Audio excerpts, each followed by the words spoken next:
Desa Jatikesuma awalnya adalah sebuah kampung yang dipimpin oleh Pak Misran.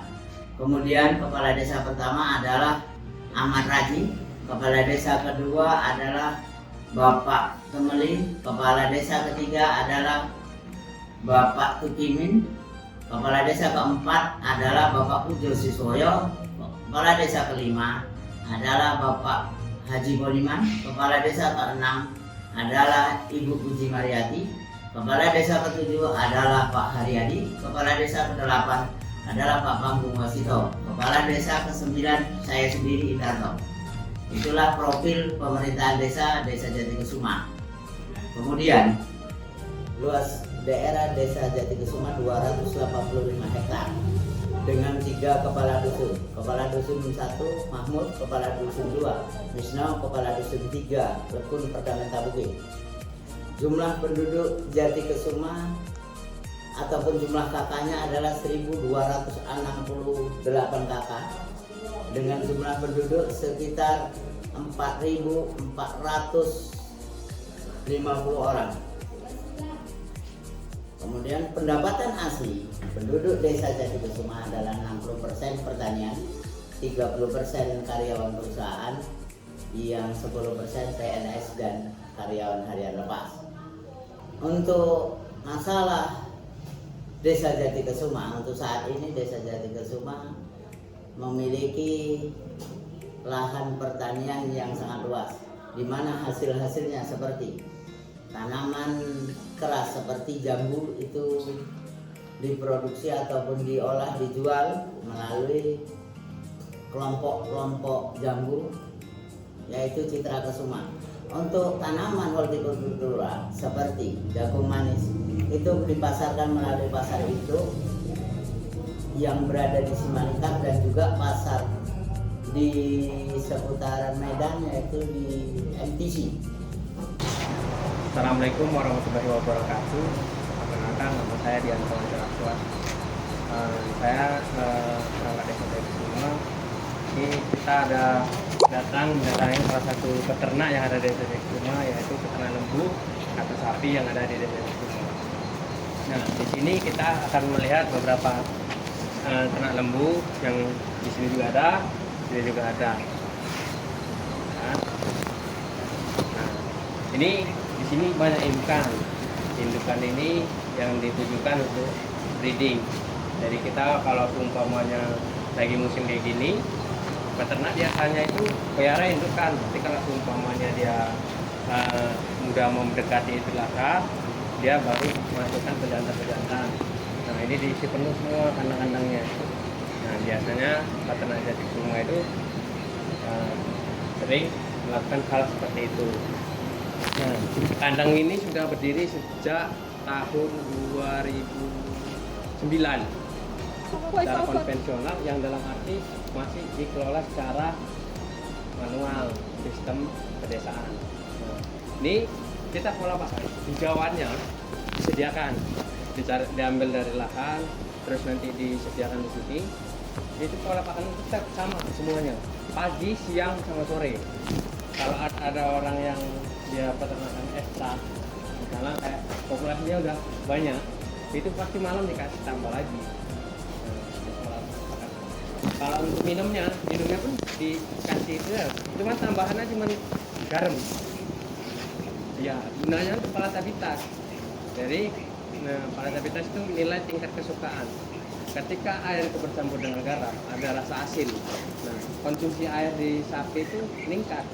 Yang tadinya minum cuma 5 liter, bisa sampai 15 liter sampai 25 liter per kali minum. Untuk pola minumnya itu satu hari cuma 1 kali, biasanya di sore hari. Nggak ada pakan tambahan lainnya yang seperti di luar-luar sana.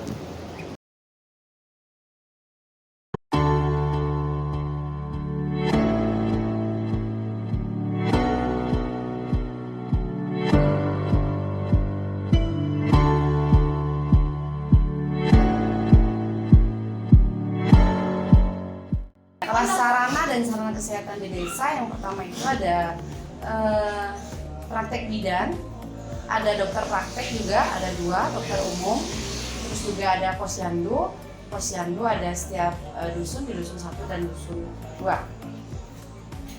Kegiatan yang kita laksanakan di balai desa, yang pertama, pada umumnya seperti kantor biasa, kita setiap hari berkantor mulai jam 8 sampai jam 4 sore. Dan sejak adanya anak-anak KKN, kita sangat dibantu dalam hal penginputan data, profil desa, dan juga SDGs. Profil desa di-upgrade setiap setahun sekali, begitu juga dengan SDGs setiap setahun sekali. Untuk BLT, bantuan langsung tunai yang diperoleh dari dana desa, kita ada 117 penerima, 137 penerima manfaat yang diberikan setiap 3 bulan sekali. Tujuannya adalah untuk membantu masyarakat dalam pemenuhan kebutuhan pokok sehari-hari, khususnya ditujukan kepada masyarakat yang tidak mampu. Gotong royong kita laksanakan sesuai dengan yang diagendakan, khususnya ada 2, yang pertama pemerintah desa dan PKK. Biasa untuk pemerintah desa ada kegiatan yang namanya Jumat Bersih, biasa kita laksanakan di kantor desa dan juga sarana misalnya drainase, parit kanan kiri jalan desa ataupun jalan pertanian. Untuk kegiatan tim penggerak PKK desa biasa kita laksanakan setiap minggu pertama dan ketiga. Biasanya gotong royong ini dilaksanakan bila mendekati misalnya ada momen-momen tertentu 17 Agustus, hari-hari besar lainnya yang dilaksanakan dengan masyarakat dan juga lembaga-lembaga desa, BPD, LPM, dan juga PKK. Posyandu ada 3. Yang pertama itu posyandu balita yang dilaksanakan di dusun 1 setiap tanggal 8 setiap bulannya. Posyandu balita yang kedua ada di dusun 2 yang tempatnya di balai desa setiap tanggal 9, dan yang ketiga ada posyandu lansia. Posyandu lansia kita laksanakan setiap tanggal 22 setiap bulannya di balai desa juga. Jumlah peserta untuk dusun 1 sekitar ada 100 balita, 90 balita, di dusun 2 ada 100, dan untuk lansia biasanya pesertanya ada 90.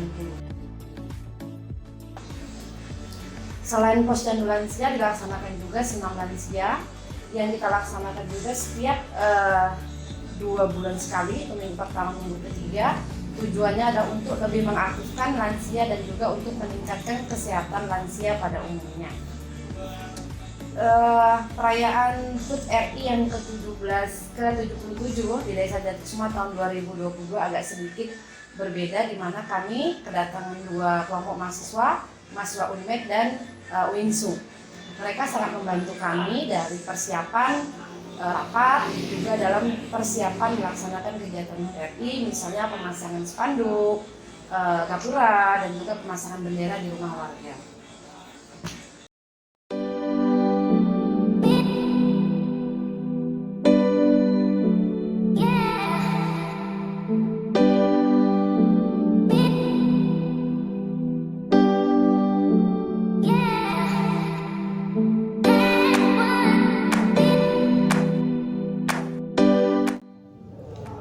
Harapan kami kepada para mahasiswa UINSU untuk menyalurkan ilmu-ilmu yang ada pada mahasiswa untuk bisa disalurkan kepada masyarakat Desa Jatikesuma di seluruh bidang, baik itu masalah pertanian, perkebunan, UMKM, kesehatan, olahraga, dan sebagainya. Itu harapan kami dari pemerintahan Desa Jatikesuma.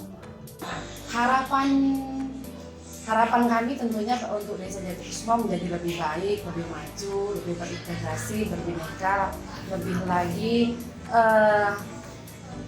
meningkat tingkat pendapatan dan kemampuan masyarakat. Untuk adik-adik mahasiswa, harapan kami setelah balik dari sini ambillah ilmu yang baik, kalian lebih maju, lebih sukses, semuanya lebih baik.